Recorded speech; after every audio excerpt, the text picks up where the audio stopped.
부천시 사무임조례 일부 개정 조례에 대해서 설명을 드리겠습니다. 제한이유는 상위 법령 등이 개정됨에 따라 위임 사무의 근거 법 적용을 변경하는 한편 부천시 행정기구 및 부서 명칭 변경과 관련하여 사무이임 근거를 명확히 함으로써 권한과 책임을 일치시키고 행정 능력을 향상 및 사무의 간소화를 도모하기 위한 이 조례를 개정하게 되겠습니다. 주요 내용은 단위 사무명과 근거 법 적용을 정비하게 되겠습니다. 단위 사무명은 세정과의 소멸시효 세분화를 한국 및 지방세 부과로 나누고 나부는 행정지원과의 6급 이하 일반직 공무원 권한 등의 조정이 되었습니다.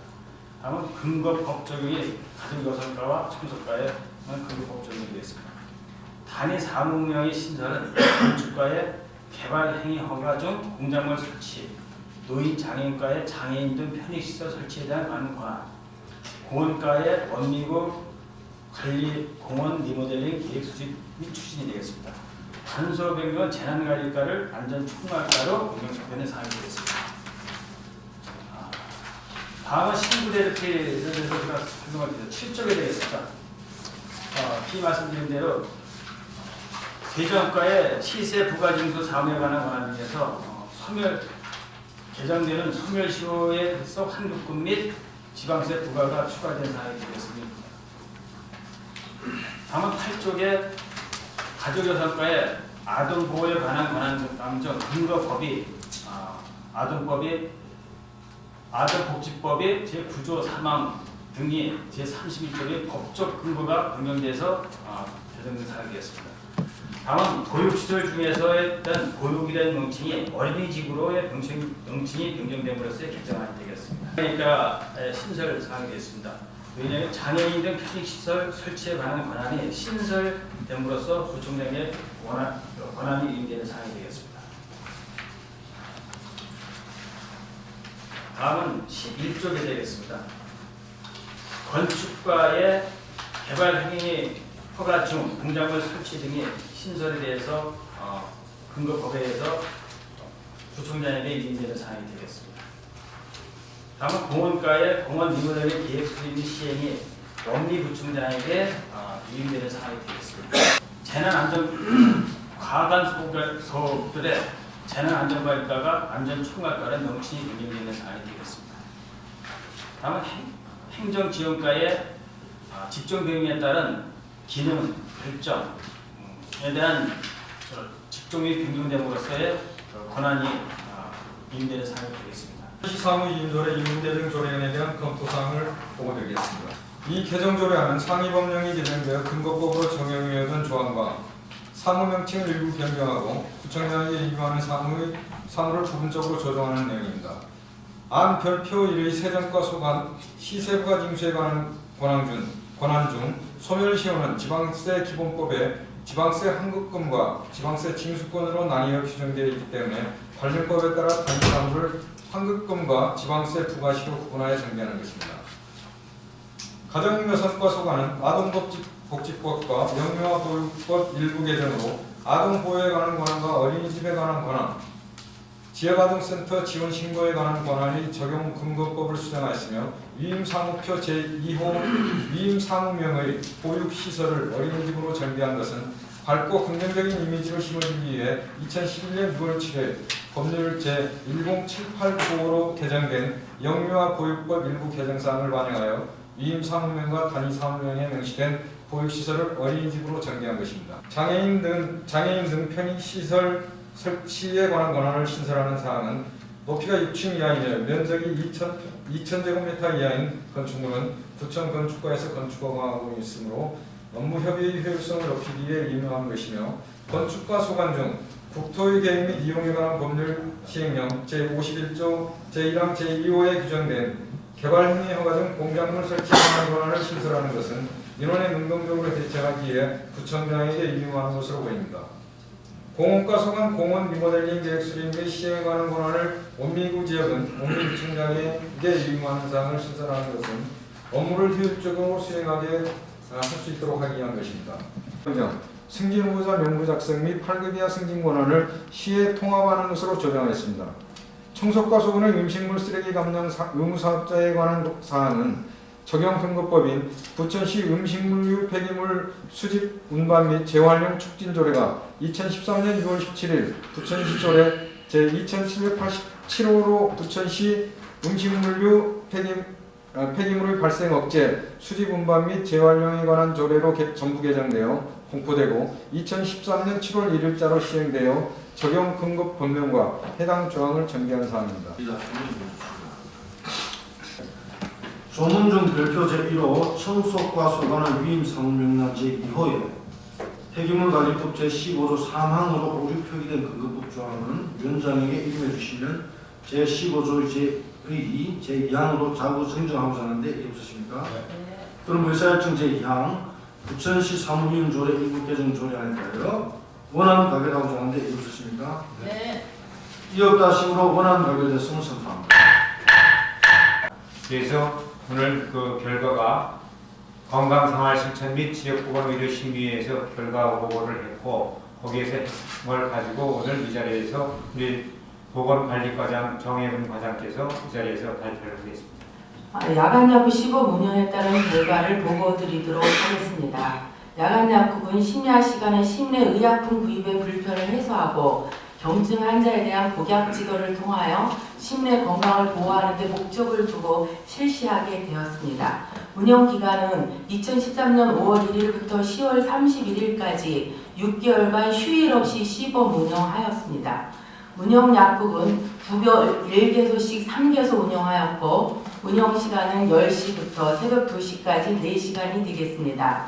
예산은 인건비 6,480만원과 홍보비 200만원으로 총 6,680만원이 되겠습니다. 그간의 추진 상황은 유인물로 가름하겠습니다. 현황을 살펴보면 일일 평균 방문자 수가 원미 19, 소사 64, 오정 42명이 되겠습니다. 월별 이용자 현황은 5월이 33명, 판매약품 분류를 살펴보면 소화기계가 전체 건수의 19%로 가장 많았고 다음은 호흡기계 약품이 되겠습니다. 의약품 판매뿐이 아니라 조제 건수도 전체의 3%를 차지하였습니다. 시민 설문조사 및 근무 공무원에 대한 평가가 되겠습니다. 야간 약국 이용 시민 설문조사가 되겠습니다. 야간 약국이 없었다면 어떻게 하셨겠습니까? 라는 질문에 대한 답변이 다음날 시민을 대상으로 ARS와 직접 설문을 통하여 조사한 결과 야간 약국에 대하여 알고 있냐는 질문에는 38%, 모른다가 61%로서 홍보가 미흡하였던 부분이 있었습니다. 야간 약국 운영에 대한 질문에는 73.9%가 찬성한다고 답변을 하였습니다. 찬성 이유로는 심야에 의약품 구입이 편리해서가 가장 많았고 다음은 복약지도, 낮 시간에 이용 못하는 시민 배려 순이었으며 반대 이유로는 예산 낭비, 안전상비 의약품 대체, 응급실 이용 순으로 나타났습니다. 4개월간 3개 보건소 전 직원이 주 2회 야간 약국에 출장하여 밤 10시부터 새벽 2시까지 근무하면서 평가한 사항이 되겠습니다. 전체 직원의 55%가 필요 없다고 답변하였고 23%가 필요 있다라고 답변하였습니다. 다음은 4쪽이 되겠습니다. 야간 약국 운영에 따른 성과와 특징을 살펴보면 부천 야간 약국은 휴일 없이 새벽 2시까지 운영하였다는 것입니다. 이용 분포도는 자정까지가 75%, 2시까지가 25%를 차지하였고 토요일 이용자 수가 가장 많았고 지역별로는 소사구가 이용자가 많고 오정 엄미순이 되겠습니다. 이는 소사의 경우는 3년 전부터 야간 약국을 운영하여 왔고 엄미의 경우는 위치적으로 사람의 왕래가 많지 않은 지역의 원인이 아닐까 합니다. 의료기능 역할을 담당하는 것과 11월, 12월 2달간 시의 지원 없이 약사의 지원 아래 지속 운영에 따른 엄미 신청 약이 없다는 것은 예산 지원 없이 운영이 어렵다는 반증으로 예산 지원의 필요성이 있다라고 하셨으며 올 추석 심야에도 개문전인 10시 전에 환자가 대기하고 있을 정도로 시민에게 많은 호응을 받기도 하였고 심야에 응급실 진료를 하였으나 고가의 진료비와 검사비를 지불하고도 응급실 처방이 단순한 눈물약만 나오므로 야간 약국 운영이 필요하다는 의견도 있었습니다. 반면 시민 접근성이 어려운 약국 선정에 대한 문제점, 지속 운영될 경우 운영 약국이 바뀔 경우 홍보의 어려움, 일반 약 판매 위주로 의사의 문진 등 의료행위 침해 우려, 약국 지원의 의료기관 지원과 형평성 문제가 있다는 것과 예산 지원 없이 추진하는 방안 강구 등의 의견도 주셨습니다. 설문 결과 73.9%가 찬성, 실효성 있다라고 판단하였고 앞에서 설문 결과에 나타났듯이 이용자의 23%가 야간 약국이 없었다면 응급실 이용한다라고 답변한 것은 야간 약국이 경증 환자에 대한 응급실 대체 역할도 일부 수행하였다고 보고 위원회 위원들의 의견 또한 문제점을 제기하였으나 필요성이 제기되었고 심야 시간대에 편의점에서 안정상비 의약품을 단순 구매하기보다는 약사의 복약 지도를 필요로 하는 환자들에게 도움이 되어 야간 약국을 선호한다라고 평가되었습니다.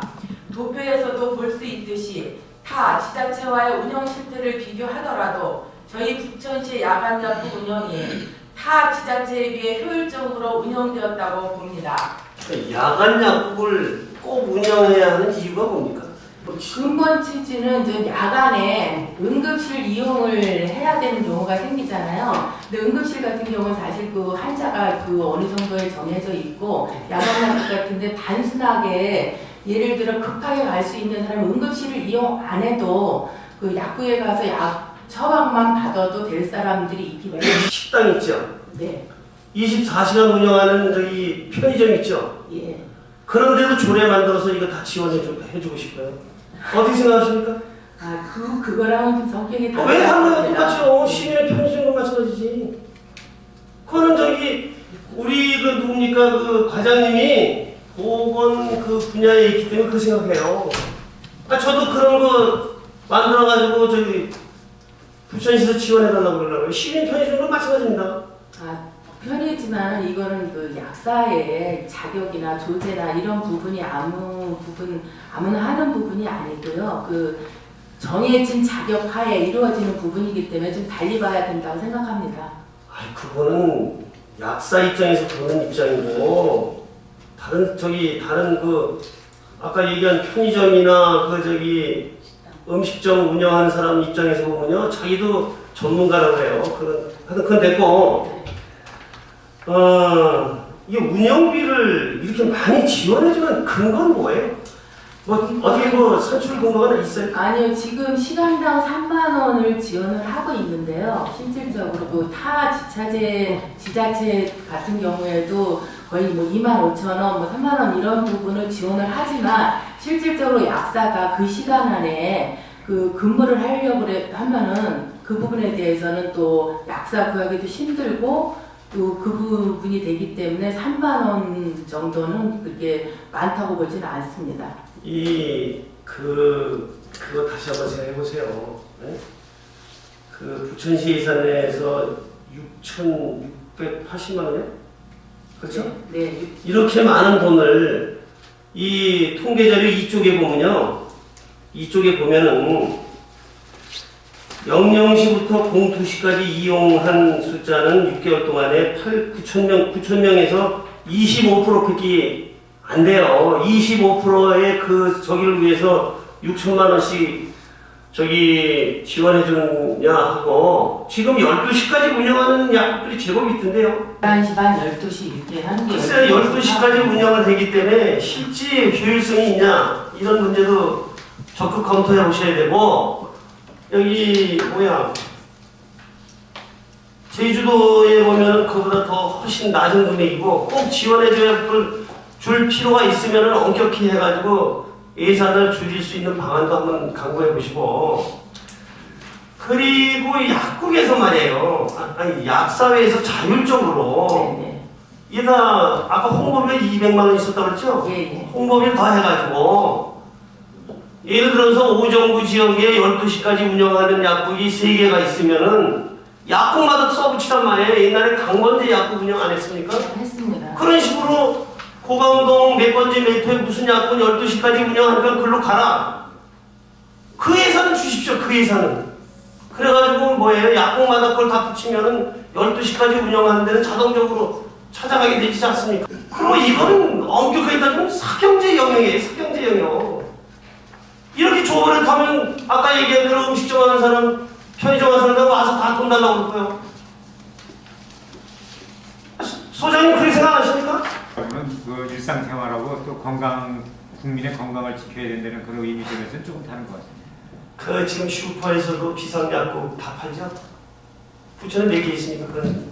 그 300여 개, 313개 있습니다. 네, 그리고 지금 119가 24시간 운영하고 있어요.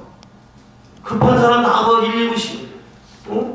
소방 인력이 119에서 저기 차지하는 저기 포션이 얼마나 되는지 알아요? 응? 불 끄는 인력보다 119 그 운영하는 인력이 3배나 많습니다. 3배 지금. 다 그렇게 비상조치하게 돼 있는데 이렇게 6천만 원씩 돈을 들여가지고 꼭 운영해야 되는 이유를 하여튼 좀 더 꼼꼼히 생각해 보시고 이를 줄이고 여러 가지 다 또 한번 생각해 보세요. 근데 예산 관계는 저 원미구 같은 경우에도 지금 그 한약국이 운영을 하다 자율적으로 운영함에 따라서 좀 그 근무를 못하는 업소가 있었습니다. 그 업소의 경우에도 지금 4시간 운영을 했었지만은 그 자체에서 5시간을 9시부터 이제 자체적으로 5시간을 쓰다 보니까 실질적으로 15만 원씩 그 약사한테 지원이 됐었습니다.